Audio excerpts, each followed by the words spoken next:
So I'm really getting on you late night snackers out there. I know there's a few of you. One simple rule of thumb I think you can use is try to be completely done eating by, I would say, at least 1 to 2 hours before sundown. Hey guys, welcome back to Cultivating Harmony. If you're new here, my name is Paige, and today we're going to be talking about 5 easy ways to begin healing the gut to lessen anxiety with Chinese medicine. Stay tuned. It seems like almost everyone has some type of digestive issue these days, whether it's Crohn's, IBS, UC, diverticulitis, food allergies, or even just overall weak digestion. Today in Western medicine, we recognize the gut-brain connection, as well as, issues absorbing our nutrients. In Chinese medicine, we tend to think of the digestive process as mainly being involved with the stomach and spleen meridians in the body. These are really the center of everything, especially with digestion and, transporting nutrients and nourishing ourselves. Our bodies and the majority of our daily energy is derived from all of the foods that we eat. What we eat, and more importantly, what we can or cannot absorb, influences our health, well-being, and even our emotions tremendously.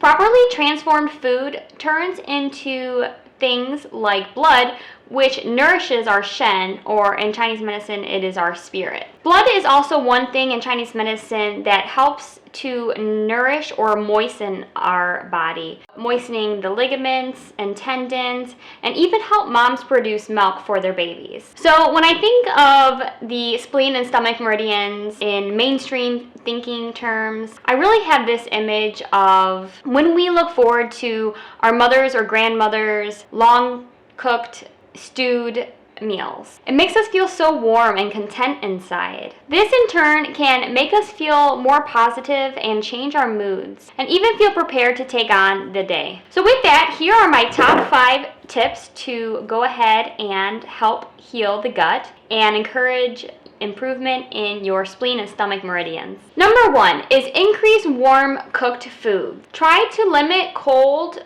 foods or beverages. You may have heard before of the digestive fire. Now this is something that's common across many different cultures and phrases within them, is that you really want to stoke the fire in your stomach, because that is what is able to break down and transform the food or nutrients, right? If you are eating or drinking cold foods or beverages, then you're really just kind of throwing cold water onto the fire, which is putting it out, and it's much more difficult for your stomach and spleen to try to bring that back to temperature, but also just break it down overall. We don't want to squash our stomach fire or spleen with all this cold energy. It makes it very hard to digest foods, and we really want to make it as easy as possible, especially when we already have weak or compromised digestive systems. Tip number 2, go ahead and incorporate some more carbs and starches. Things such as rice, barley, millet, squash, pumpkin,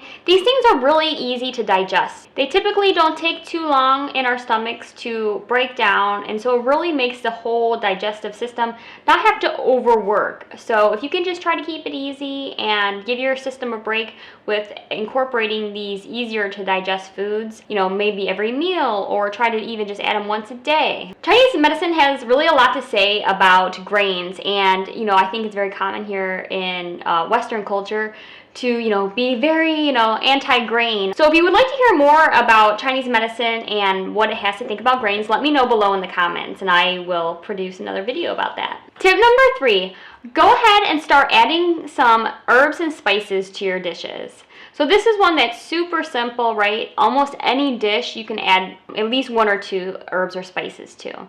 There's so many different ones out there, take a look, experiment. Sometimes there's things that go together that you wouldn't necessarily try otherwise. So experimenting and seeing what you like. 2 of my favorite right now are cardamom and cinnamon. I love those together. You can really pair those with like any grain. So adding these herbs or spices can really help make those digestive juices start flowing and aiding in the breakdown of food. Tip number 4, try to eat the bulk of your food in the first half of the day. Really, by the second half of the day, your body is starting to, want to wind down and shut down for the evening, where it's going to rest and rejuvenate for the rest of the evening. So by, trying to bulk your food in the front half, really for breakfast and lunch, if you eat the majority, or your heaviest meals, then you're really going to give your stomach a little bit of a break, and your spleen by that. And so if you can do, something lighter, especially in the summer, is important to try to do like a lighter meal in the evenings, like for dinner, light soup, maybe with some noodles, clear broth, something like that. Really kind of just gives your system a break. It's not too complicated to break down, and lets your body really start to rest and do what it needs to do to repair itself in the evenings. So I'm really getting on you late night snackers out there. I know there's a few of you. One simple rule of thumb I think you can use is try to be completely done eating by, I would say, at least 1 to 2 hours before sundown. So, working with the sun is really an easy way, because it doesn't matter what season it is, and, it's not too complicated to think about. Bonus tip for you. Tip number 5. Focus on your food and stop multitasking. So this is a huge one for today's times. I think to be, efficient or getting things done, people are eating, they're stuffing their faces and, on a phone call, or, on the computer doing work, reading a book, just trying to get multiple things done.